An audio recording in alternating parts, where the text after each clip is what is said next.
and welcome to the correspondent.pk. I am Aisha Sadiqa और आज हम बात करने वाले हैं पाकिस्तान मुस्लिम लीग काफ की। रिपोर्टेडली पाकिस्तान मुस्लिम लीग काफ की लीडरशिप ने पंजाब में सीएमशिप मांग ली है।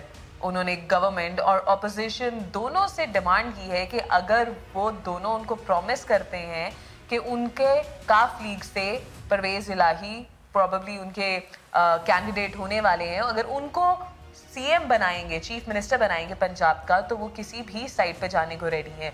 वो गवर्नमेंट को भी इसी शर्त पे सपोर्ट करेंगे और ऑपोजिशन को भी इसी शर्त पे सपोर्ट करेंगे।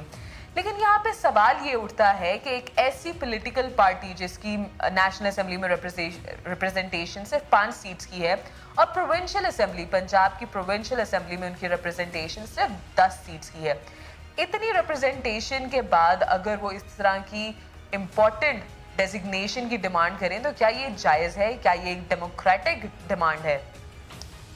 इसकी डिटेल्स में जाने से पहले let's have a look at the history of PMLQ. Pakistan Muslim League काफ एक वक्त में नवाज शरीफ के साथ मुस्लिम लीग का हिस्सा थे।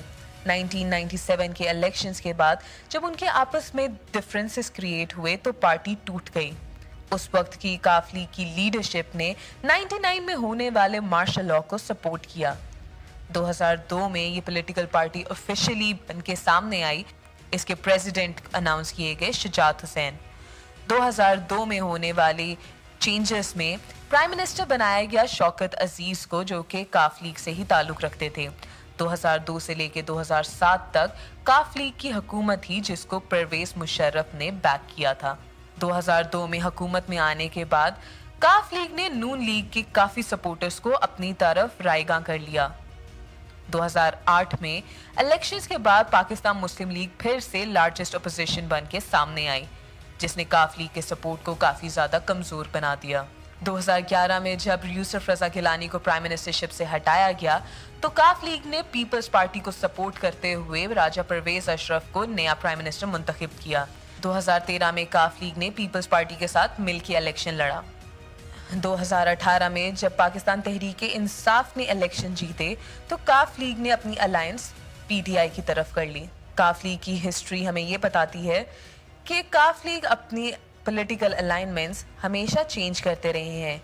जो भी पॉलिटिकल पार्टी या फिर मार्शल लॉ हुकूमत में आता है, काफ लीग की पॉलिटिकल अलाइनमेंट उसी जानिब जाती हुई नजर आती है। इस वक्त भी काफ लीग यही देख रहा है कि कौन सी पॉलिटिकल साइड ज़्यादा मजबूत है, क्या गवर्नमेंट का पलड़ा भारी है या फिर ऑपोजिशन का, जिसके बेसिस पे वो अपनी पॉलिटिकल अलाइनमेंट डिसाइड करेंगे। जहां पे काफ लीग एक किंग्स पार्टी की हैसियत रखती थी 2002 से 2007 तक, वहां पे आज के वक्त में काफ लीग एक बेगर्स पार्टी बन के सामने आई है, जहां पे वो ऑपोजिशन और गवर्नमेंट से चीफ मिनिस्टरशिप मांगते हुए नजर आ रही है, जिसकी बेसिस पे वो अपनी पॉलिटिकल अलाइनमेंट डिसाइड करेंगे। यहाँ पे महर बुखारी को परवेज इलाही ने इंटरव्यू देते हुए ये कहा कि उन्होंने ऑपोजिशन को ज्वाइन कर लिया है और क्योंकि उन्होंने उनको इस तरह के पॉलिटिकल बातें कर दिए हैं कि now they have aligned with the opposition और नो कॉन्फिडेंस मोशन में they will be voting against prime minister Imran Khan, because उनको नहीं मालूम प्राइम मिनिस्टर इमरान खान को बकौल परवेज इलाही के कि उनको रिलेशनशिप बिल्डिंग नहीं आती। उन्होंने एक प्रेस रिलीज पब्लिश की जिसके अंदर उन्होंने ये कहा कि अभी तक उन्होंने ऑफिशियली कुछ भी डिसाइड नहीं किया है, उनके इंटरव्यू का कोई गलत मतलब ना निकाला जाए, बल्कि अभी ना ही उन्होंने गवर्नमेंट को छोड़ा है और ना ही ऑपोजिशन को ज्वाइन किया है। लेकिन यहाँ पे क्वेश्चन स्टिल रिमेन्स कि एक इस तरह की पॉलिटिकल पार्टी जिसकी इतनी कम डेमोक्रेटिक रिप्रेजेंटेशन है, सूबाई असेंबली हो या नेशनल असेंबली हो, वहाँ पे इस तरह की पॉलिटिकल पार्टी की इस तरह की डिमांड्स करना, क्या वो अवाम के साथ जस्टिस है? क्योंकि अवाम ने तो उनको वोट नहीं दिया। अवाम ने जिनको वोट दिया है वो असेंबली में, कैबिनेट्स में, चीफ मिनिस्टर की पोस्ट हो, प्रोविंशियल हो या नेशनल हो, वहाँ पे अपने मुंतखब उम्मीदवारों की रिप्रेजेंटेशन चाहती है।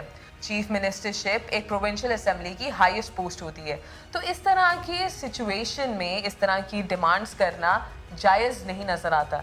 लेकिन काफ लीग को यहाँ पे अवाम का ये सवाल है कि उनको इस तरह की डिमांड्स करने से पहले कुछ सोच लेना चाहिए कि क्या उनकी इतनी डेमोक्रेटिक पावर है, क्या आगे जाके उनको عوام ابھی ان کی 5 اور 10 سیٹس کو اگر ہم سوچا جائے تو کیا اگلی گورنمنٹ میں جو کہ الیکشن زیادہ دور نہیں ہے اگلے سال ہیں کیا اس الیکشن میں عوام ان کو اتنا ووٹ دے گی کہ وہ اتنی سیٹس لے کے بھی سامنے آئے؟ کیونکہ اگر ہم دیکھیں اور ڈیموکریٹک ریپرزنٹیشن دیکھی جائے تو اس کے حساب سے تو بالکل جائز ڈیمانڈز نہیں ہیں. عوام نے ان کے لیے ووٹ بالکل نہیں کیا. اور یہاں پہ عوامی ریپرزنٹیشن کا بھی سوال آتا ہے کہ ہمارے پاکستان میں ہم ڈیموکریسی کو پروموٹ کرنا چاہتے ہیں, ہم ڈیموکریسی کو پھیلانا چاہتے ہیں, اور کس طرح کا میسج کنوے ہوگا اگر اس طرح کی کم ریپرزنٹیشن والی پولیٹیکل پارٹیز کو بڑے بڑے عہدے دے دیے جائیں گے.